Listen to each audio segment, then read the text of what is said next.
আমি আসলে আজকে সারাটা দিন ভাবলাম, ভাববে দেখলাম একটা মেয়ের কী ক্ষমতা, একটা পুরুষের কী ক্ষমতা।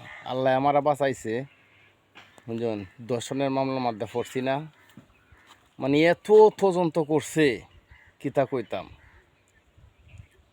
বউ যতদিন আছে অতদিন শ্বশুরবাড়ি আছে, সব কিছুই আছে। বউ নাই, তোমার শ্বশুরবাড়ি নাই, তোমার কেউ নাই।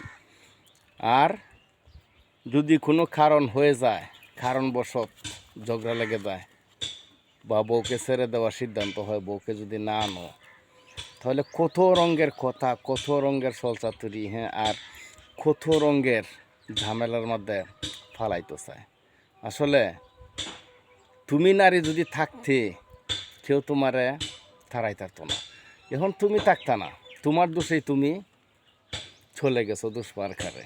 হ্যাঁ, কইছেন না একটা গানের মধ্যে, মনা দোষ দিবে আর খারে রে, আজ মনার অন্তরে দোষছে গুণে। তো তোমার গুণেই তোমারে খাইছে, আমার কোনো দোষ নেই। যাই হোক, আল্লাহ বাঁচাইছে যৌতুকের মামলা থেকে, নারী নির্যাতনের মামলা থেকে। আসলে সৎ মানুষের পক্ষে আল্লাহ আছে, দীর্ঘ বিশ্বাস।